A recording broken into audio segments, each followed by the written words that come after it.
Hey guys, Tropical Tim in the Philippines here, and today I wanted to talk to everybody about how to travel lightly here in and around the Philippines. Now, we are going to discuss how to pack a backpack.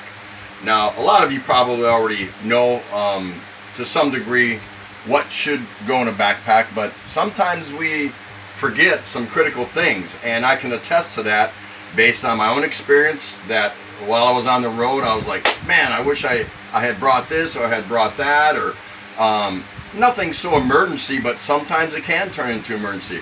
And I don't know how many times I've heard different guests in hotel lobbies asking where they could get this or where they could get that. Small things that they probably in forethought could have had with them had they done with the old saying as it goes, chance favors the prepared. So really this is not for serious backpackers, you know, I mean like the backpackers. You're gonna have to go to different websites to check this out. All I'm talking about is how to travel lightly around the Philippines or anywhere. It doesn't really matter.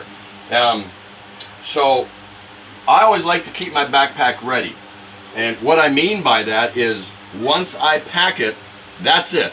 It stays like that, and the only thing that I remove when I finish my journey and come home is my clothes, because they're probably dirty, and any food items that are getting ready to expire.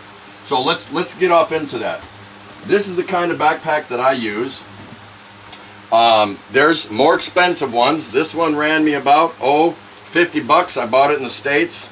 It's got some nice pockets in here, some extra ones in there. It is a Highland Tactical. Really nice bag. I can hang it up when I'm done with it, and everything stays in there again except my dirty clothes and any food items that might expire.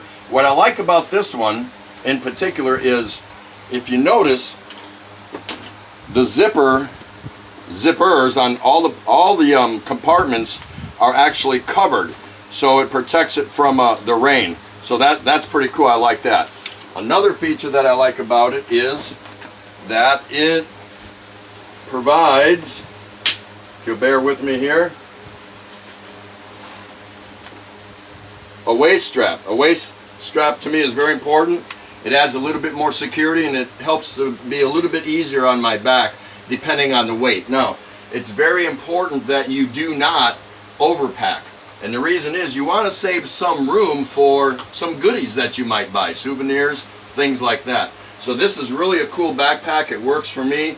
I can be a little rough with it. Not that I am, but I'm not worried about it because it's very durable. It's water resistant, and it just does a really super job, and it's got plenty of space to pack all my stuff. So the next bag that I use, and it took me a long time to get used to one of these, European shoulder bag, I guess they call them. I'm not really sure, but my wife finally forced it on me because she bought it. And if you want to see this, it has all these compartments in here, one in the back. Now I don't keep so secure things there, but I can. And this should be your lifeline. This is where your life should exist. So while you have the backpack on the back of you, this should always be in the front of you.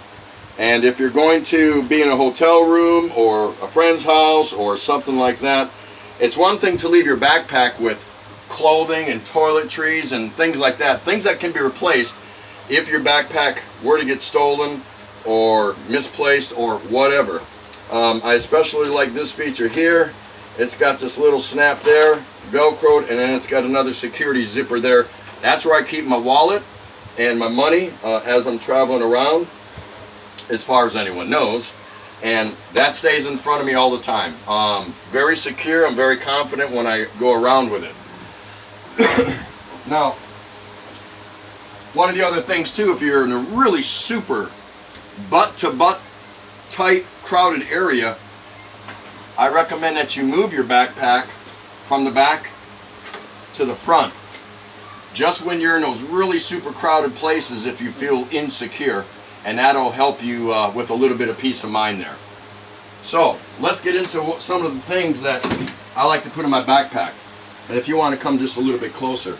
Now, most hotels you go to, you know, should provide towels, right? But I still carry a very lightweight towel. Don't carry heavy beach towels. That's not going to work. Very lightweight, because it's so easy to dry off. You start drying off as soon as you step out of the shower. Couple t-shirts, of course, some undergarments, a couple pairs of shorts. Now, I'm not talking about packing for a formal event. I'm not going somewhere formal, otherwise I probably wouldn't be carrying a backpack. I'm just talking about cruising around, spending the night here, spending the night there, and coming back home. And I highly recommend that you use cargo shorts. The reason being is because they've got these extra hip, thigh I should say, pockets right here, and it adds, as I'm walking around, if I want to stick some more money in there for security. It really works well. I never leave home without them.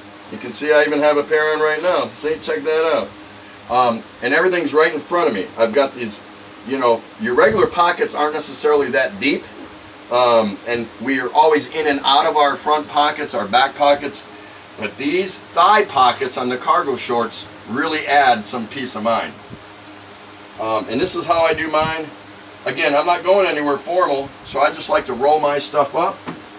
It fits in my backpack better. It provides and leaves me more room to put goodies in there if I'm going somewhere and want to buy some. Some swimming trunks, of course. I recommend these water shoes to walk along the beach. They come in handy because you never know, if you're not familiar with the beach, that it could have coral or rocks or glass. Hopefully not, but until you get to know a specific beach, these really come in handy, and they're not that expensive, so I'd pick up a pair. A hat, of course, with a visor to keep the sun out or keep your hair back. Now, a lot of hotels that I've been to, unless they're really expensive, but I don't do expensive hotels. I'd rather sleep on the beach. Don't have face towels or washcloth. I always bring one or two like that. Big essential for some of you if you don't know how to tabou. And what I do is I just one, maybe two rolls of this, and I just flatten them out, and they work really well. Now, everything I'm going to show to you, I recommend that you put in a Ziploc bag. Okay, that'll help keep them dry and help keep them secure. So let's come over here and take a look. So now I'm going to get into some toiletries. Oh, before I get any further, take 3 or 4 some small plastic bags. They don't have to be gargantuan or giant in size. Just put a couple inside one, and get all the air out and fold them up, because that will help you when you're done with as you're changing your clothes. If you think you've got some wet or nasty clothes, put them in the bag until you get a chance to wash them. So I recommend some first aid items here. You can carry a first aid kit, some Bacterian ointment. How about tooth medicine? Have you ever been somewhere and all of a sudden had a toothache in the middle of the night? Some Orajel, couple Q-tips. Got Advil. Now, I wouldn't carry that big of a bottle. I'd probably get a used little prescription bottle and put some Advils in there. Now, you can even condense this even more. The smaller, the better. The smaller you can get it, and the more lightweight you can travel, obviously that's optimum. Some Alka-Seltzer in case I ate something funky or whatever.